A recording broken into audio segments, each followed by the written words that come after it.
Shalom saudara. Haleluya. Haleluya. Puji Tuhan, kiranya berkat dan sejahtera dan menyertai kita semuanya. Saya bersyukur Tuhan memberikan kekuatan kesehatan buat saya, maupun secara pribadi fisik saya lemah karena banyak aktivitas yang boleh kami rasakan dan kerjakan dalam setiap harinya, dan semua atas kebaikan Tuhan sehingga saya duduk di tempat ini.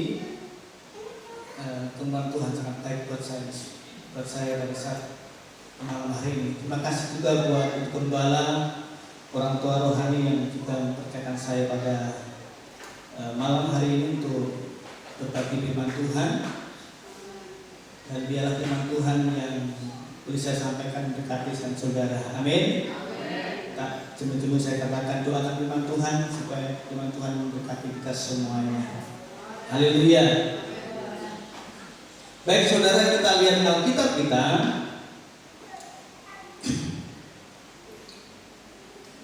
Dalam Mazmur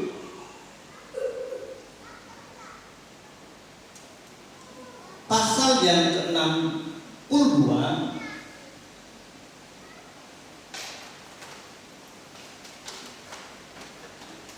ayat 1 sampai ayat yang ketiga. Di situ ada berikut perasaan tenang dekat Allah. Untuk mimpi Tuhan untuk dituntun Mazmur Daud ayat kedua kita baca bersama-sama dan ketiga. 1, 2, 3. Hanya dekat Allah saja tenang, daripadanya keselamatanku. Hanya bila gunung batuku dan keselamatanku, tetapi itu aku tidak keluar. Puji Tuhan. Berkati sang ibu saudara. Baik saudara,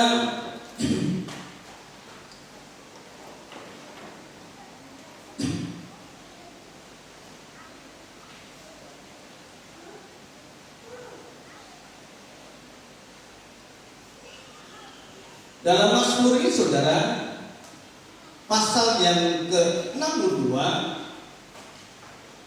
Mazmur ini ditulis oleh Raja Daud pada masa dia sedang menghadapi tekanan yang berat.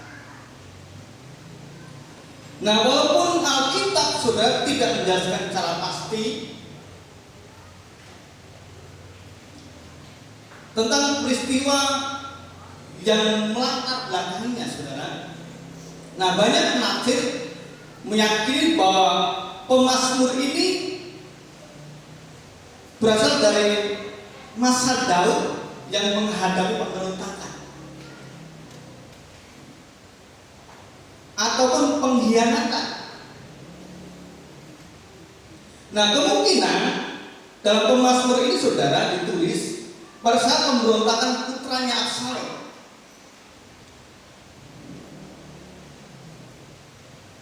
Untuk menjatuhkan kedudukan ayahnya.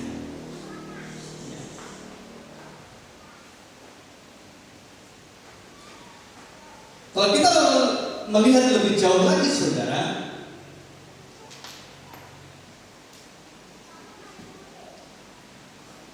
saya akan ambil judul hanya dekat dia jiwa tenang.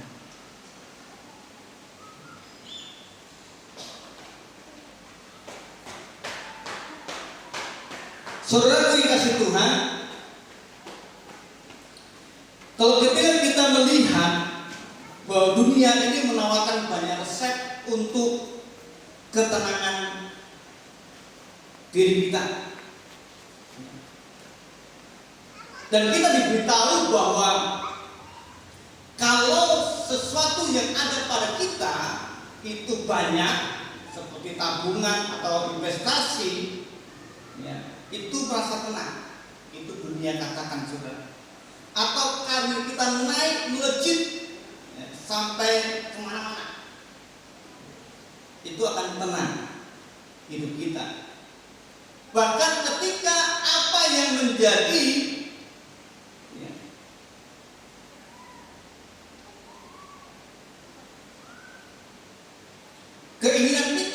semua orang sepakat atau setuju, maka itu pun akan membuat kita senang. Betul? Apapun kita buat setuju semua setuju, pasti kita senang. Nah, apakah itu benar dengan hal-hal demikian? Sebaliknya saudara, bahwa semua apa yang kita hadapi itu belum tentu benar. Waktu dunia ini katakan demikian, itu Alkitab belum tentu benar. Karena Alkitab berbeda dengan dunia ini. Kata Alkitab,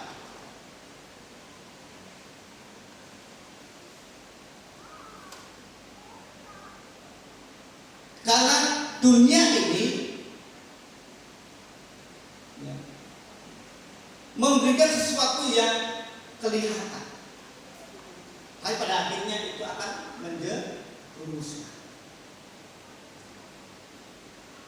Nah, Daud, seorang raja yang pernah memiliki segalanya, Daud itu luar biasa. Betul? Kalau kita melihat cerita tentang Daud. Tetapi Daud, memiliki berbeda. Dia memiliki rahasia yang berbeda dengan manusia-manusia yang ada. Ketika dia menghadapi situasi yang tidak menyenangkan, dia berkata, hanya dekat Allah saja aku ke tenang.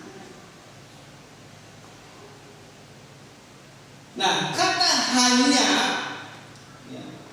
dalam Alkitab ini, saudara, ini sangat krusial. Ini berarti eksklusif. Tidak ada opsi lain.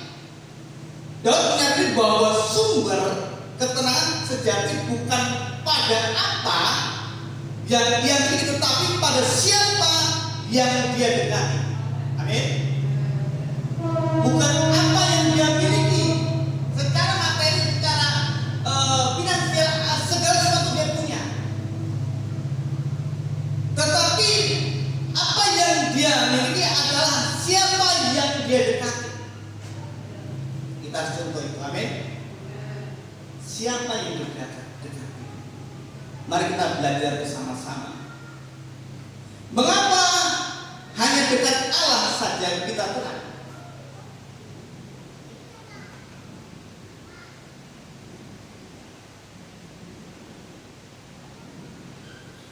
Ada 3 alasan yang bisa saya berikan kepada saudara pada malam hari ini. Yang pertama, alasannya adalah karena Allah tidak berubah. Amin. Mengapa hanya dekat Allah saja kita bisa tenang? Alasan pertama adalah karena Allah tidak berubah.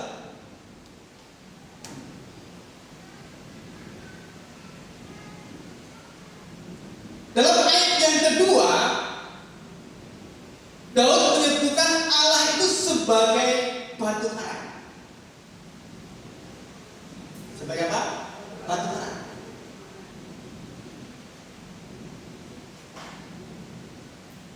Dalam kehidupan saudara, banyak lika-liku yang kita hadapi. Banyak lautan kehidupan yang sering kita hadapi, gelombang-gelombang yang menghantui kita, mendorong kita, menghantam kita, sehingga perasaan kita turun naik seperti pasang surut. Dan kita melihat banyak opini yang berubah seperti angin. Betul? Untuk dunia ini banyak sekali cerita-cerita yang tidak jelas, gitu kan?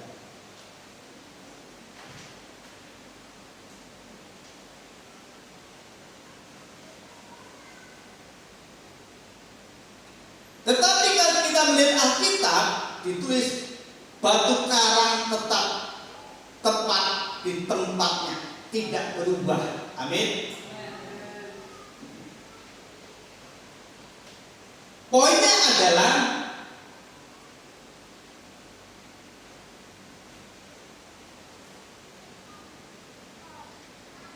kalau boleh saya katakan adalah kita bisa tenang karena ada objek yang kita percayai, yaitu Allah, Tuhan Yesus Kristus, yang stabil dan tidak pernah berubah.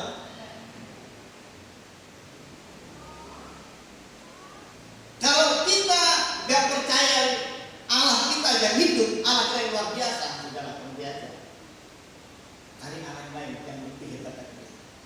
Tapi pasti tidak ada. Tidak ada. Maka itu jangan jauhkan diri kita di hadapan Tuhan. Amin. Kita harus dekat kepada Allah supaya kita tenang. Kalau kita sudah tenang, saudara, ya kita tidak perlu lagi menebak-nebak apakah Tuhan itu tolong saya atau tidak. Benar kan gitu kan? Hari ini saya bertemu, Tuhan tolong saya tidak ya? Oh, Tuhan itu masih baik buat saya tidak?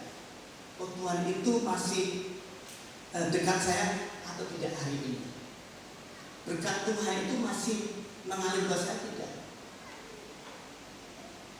Sekali saya tekankan, sekali saya tekankan bahwa Daud mengatakan bahwa Allah itu sebagai batu karang yang tidak pernah berubah. Kasih setia Tuhan tidak pernah berubah, sampai selama-lamanya tidak berubah. Kalau semua tidak berubah, berkat Tuhan juga buat saya sudah tidak berubah.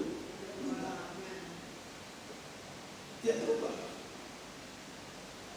Karena Allah tidak pernah berubah. Hanya kita yang berubah. Ya kan? Hari ini semangat, biasanya loyo. Hari ini saya dengan semangat, saudara. Kan sudah capek ini. Ini karena kemarin sudah kerja mati-matian bersama tim.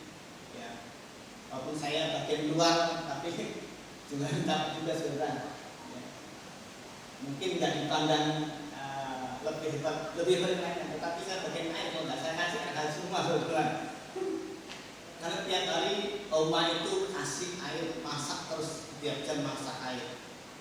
Karena panas matahari itu sangat terik, saudara. Dan puji Tuhan tidak ada hujan. Hanya terakhir kali ya bersama anak-anak tim itu mengadakan abu-abu. Selesai abu-abu baru rintik-rintik. Gitu. Puji Tuhan selesai. Dan siangnya selesai. Puji Tuhan, semua ada kemurahan Tuhan dan berkat doa Bapak Saudara dan kasih Tuhan. Amin. Haleluya. Ya. Jadi kalau kita harus tenang, maka jangan kita tebak-tebak lagi Tuhan itu masih mengasihi atau tidak. Kita harus percaya Tuhan mengasihi saya. Amin. Tuhan memberkati saya. Karena Tuhan kita tidak pernah berubah. Yang kedua, alasan kedua, mengapa hanya dekat Allah saja kita bisa tenang? Alasan kedua adalah karena Allah itu memiliki apa? Kuasa penuh. Allah itu memiliki kuasa penuh. Nah, Daud menyebutkan Allah itu sebagai kota benteng. Kota benteng adalah tempat perlindungan militer yang paling aman. Amin, saudara. Nah, jika kita berada dalam benteng yang dijaga oleh Allah kita, ya, pastilah saudara tidak ada satu musuh pun yang bisa menembus tanpa seizin dia. Kalau kita melihat cerita dalam Alkitab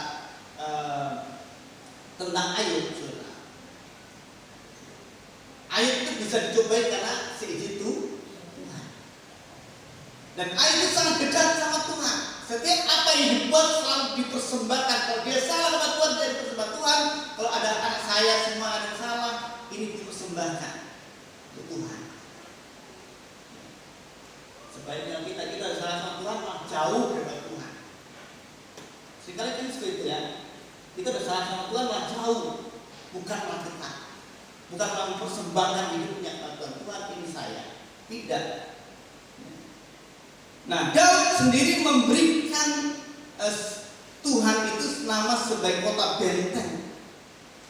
Karena dia adalah penyelamat, pelindung bagi semua orang yang percaya kepadanya. Amin. Saudara kasih Tuhan, ya, seringkali kita masang ya, lahir dalam diri kita karena ketidakberdayaan kita. Kenapa saudara? Karena kita merasa itu, Pak, saya tidak pantas, saya tidak pas, saya tidak cocok, saya tidak mungkin.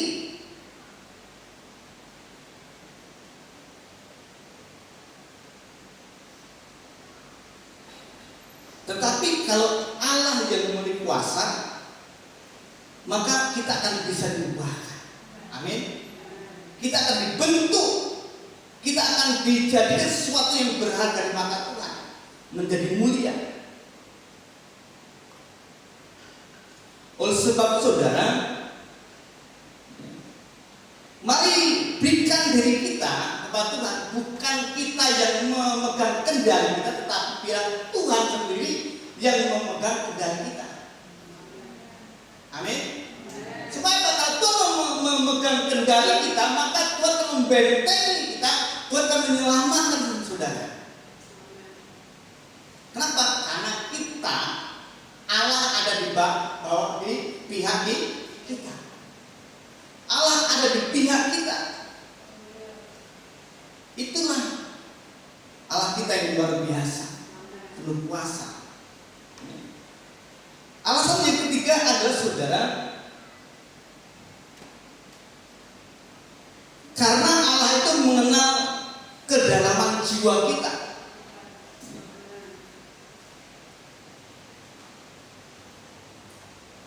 Mengapa hanya dengan Allah saja kita bisa tenang? Alasan yang ketiga adalah karena Allah mengenal kedalaman jiwa kita. Dunia mungkin menuntut kita, saudara itu tampil kuat, tampil hebat. Tetapi Tuhan memudahkan saudara itu berbeda. Apa? Kita disuruh tenang. Amin. Ya. Kalau di dalam terjemahan lain itu ditulis saudara, ya,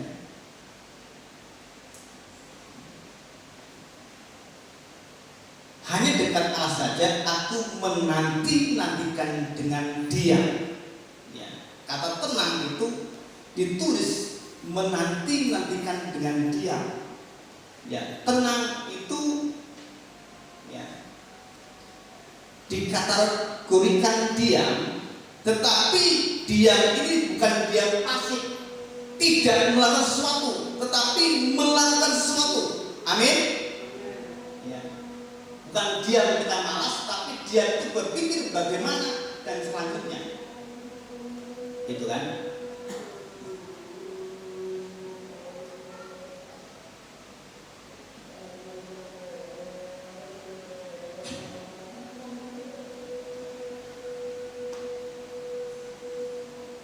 Dikatakan kita tenang ketika kita dekat sama Tuhan.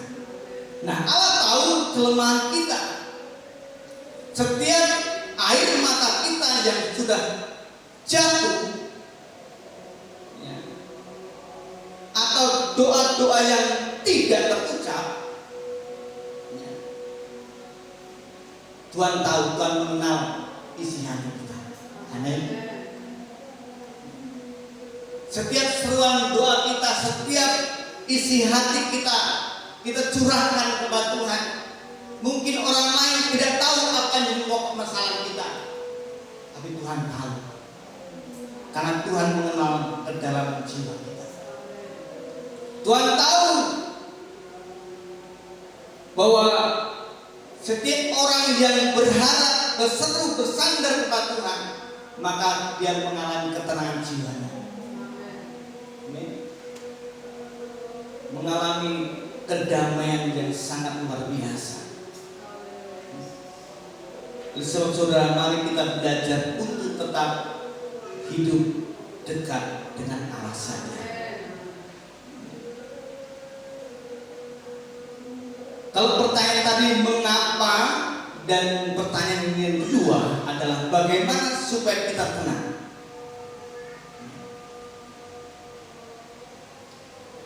Bagaimana supaya kita tenang?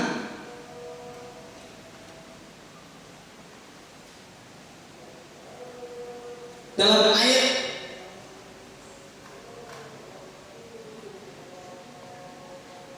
dan Mazmur pasal yang ke 62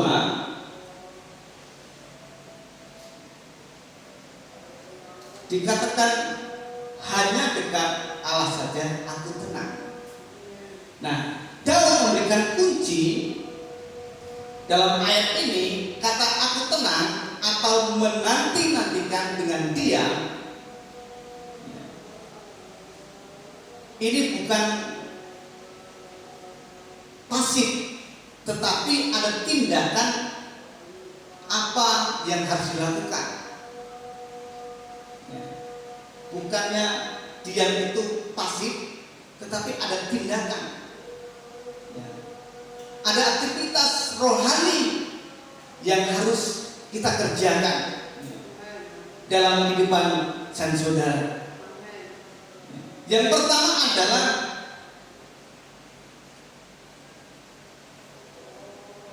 kalau saya boleh tulis saudara, langkah pertama yang harus kita buat adalah menghilangkan suara yang tidak menyenangkan, atau bahasanya bising yang tidak menyenangkan.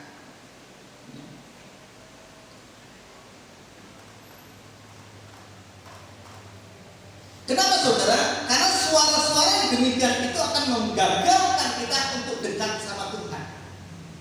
Betul? Contoh, oh kamu itu nggak jelas, arahnya nggak jelas, kamu itu seperti ini, seperti kamu, seperti ini. Nah, hal yang bising itu kita diamkan, kita hentikan, kita matikan suara-suara demikian. Kenapa saudara? Kalau kita tidak dihentikan, kita sulit untuk mendengarkan suara Tuhan.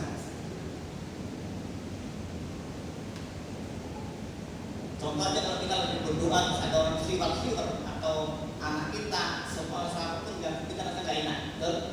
Gak enak. Gak enak. Ada suara yang kokoh aja, pagi-pagi kalau tentang kami itu masih enak. Lagi yang sana suara keluar.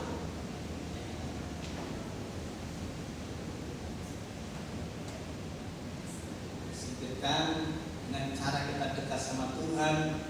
Ya.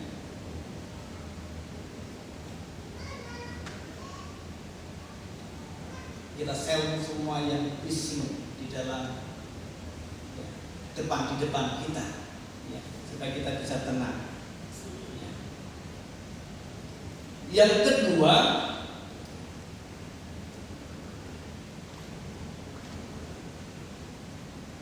ganti narasi ketakutan dengan kebenaran firman Tuhan. Amin. Jadi ganti setiap ketakutan yang kita terima itu, ya, kita beberkan dengan firman Tuhan. Oh, firman Tuhan berkata demikian. Jangan takut bang, aku menyampaikan, kan gitu kan. Kalau dunia ini sangat takut, bukan satu ketakutan. Tuhan jangan takut aku menyampaikan. Ganti narasi ketakutan dengan kebenaran firman Tuhan, karena itu sangat efektif saudara untuk dekat kepada Tuhan.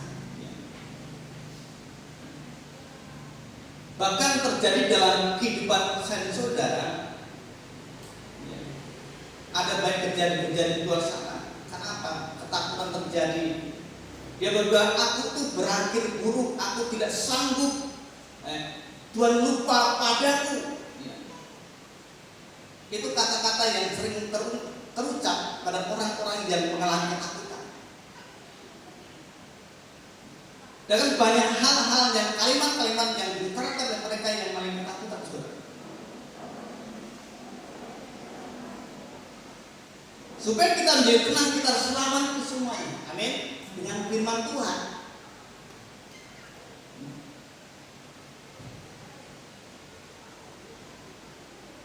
Contoh satu ayat yang sudah kita baca, hanya dekat Allah saja aku ke. Amin.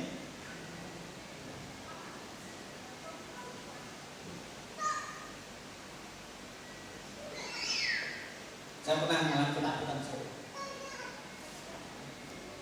Mungkin ini bukan cerita supaya dikasihani, tetapi saya cerita karena ini kehidupan saya pribadi.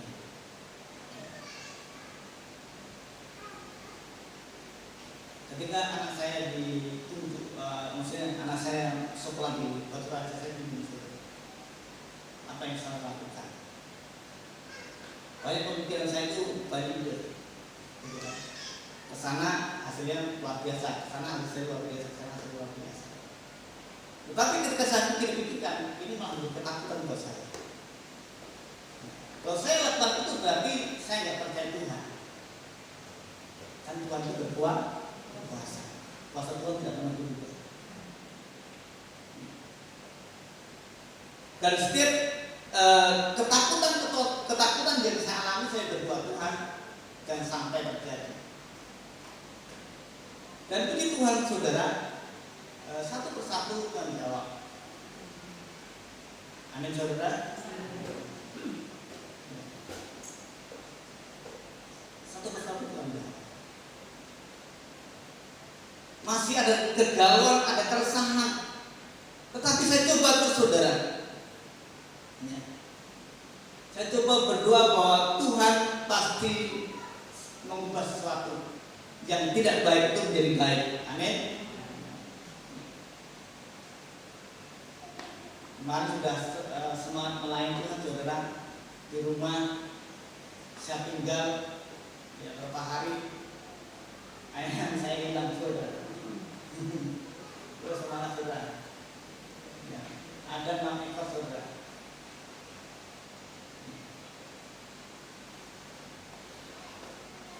Saya mengamuk, saudara. Sudah terjadi kan? Karena saya nggak pernah salah, nggak pernah ini. Memang kalau ada orang beli satu buah, lihat-lihat dulu sudah orang itu. Lihat, canggih.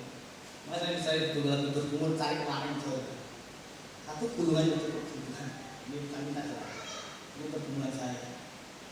Supaya terkurung situ. Karena nggak enak sudah dari kecil sudah besar diambil orang. Kalau minta nggak masalah. Motong saya minta potong, saya kasih. Nah sering saya kasih kalau teman-teman datang saya kasih. Kalau mau dipelihara, pelihara banyak nanti. Itu hilang saudara. Agak misal kita sudah. Itu bukan saya. Lumayan saudara.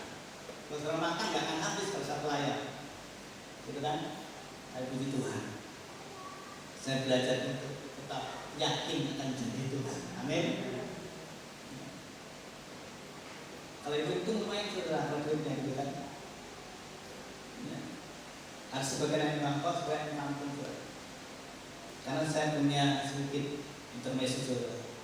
Saya mau belajar dari ayam yang kecil, saya peranakkan dalam 3 kali beranak itu nanti hasil seperti apa gitu kan.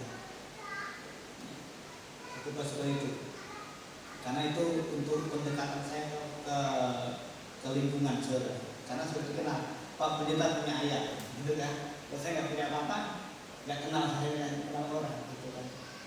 Nah seperti itu puji Tuhan saudara. Nah ganti narasi ketakutan dengan kebenaran. Ya. Yang terakhir saudara,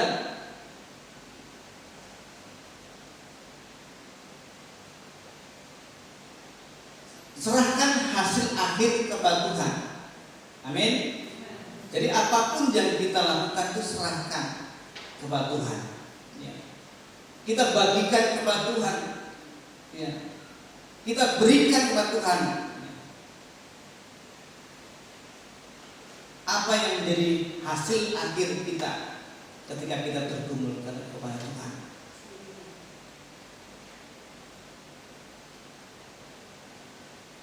Dan ini adalah bagian yang tersulit dari ketenangan ada melepaskan kendali.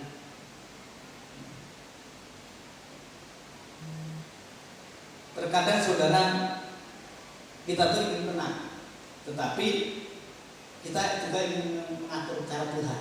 Gitu kan, Tuhan ingin tenang, tapi di sisi lain kita ngatur Tuhan. Tuhan nanti saya buat seperti ini, Tuhan seperti ini, seperti ini.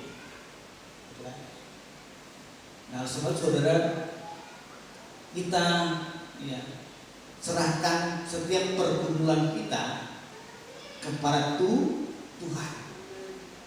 Nah, lakukanlah apa yang menjadi bagian kita ya, dengan sebaik-baiknya, baik itu dalam pekerjaan kita, baik itu dalam pendidikan kita, maupun dalam usaha kita lakukan dengan sebaik-baiknya.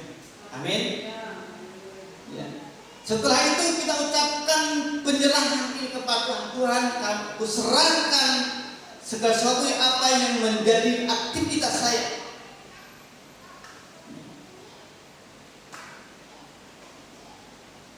Tuhan, sudah kulakukan apa yang menjadi bagianku. Selanjutnya terserah Tuhan. Amin. Kita tidak perlu ngatur Tuhan, karena Tuhan itu memiliki rencana yang lebih baik lagi ya, dalam kehidupan saudara. Apa yang kita pikirkan itu belum tentu menjadi pikiran Tuhan, kehendak Tuhan. Tetapi apa yang menjadi kehendak Tuhan itu pasti menjadi berkat saya saudara. Amin.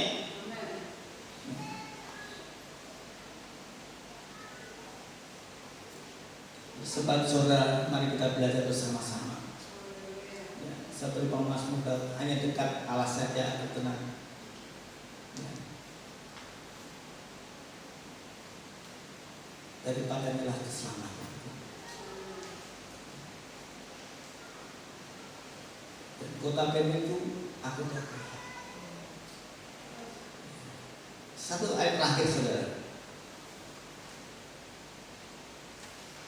Mungkin nggak saya perlu kita baca, tetapi kita tahu semuanya.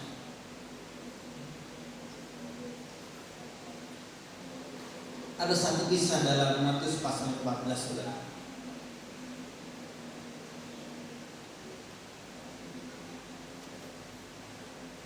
Matius pasal 14 ketika Petrus ya, salah satu murid Yesus, ia bisa berjalan di atas air.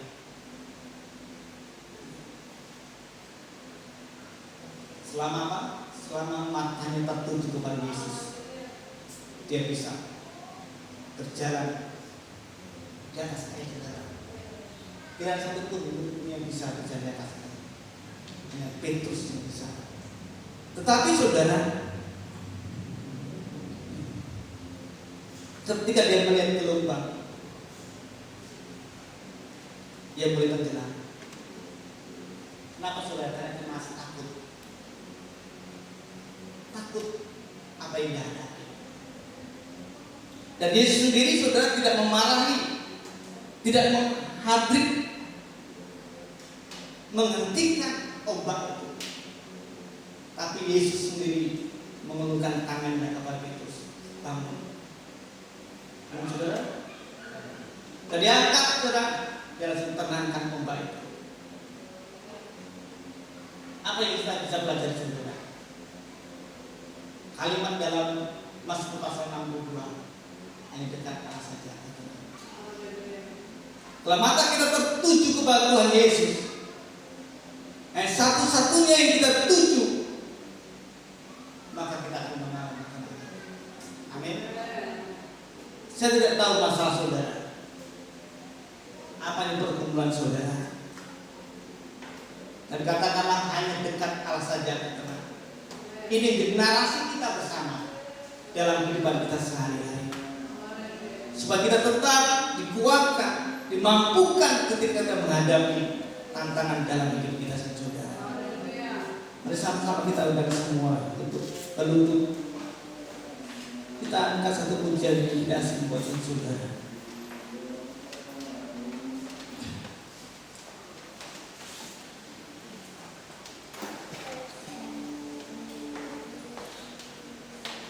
Hanya dekat Allah Tuhan rasa tenang hatiku. Haleluya. Terima kasih Tuhan.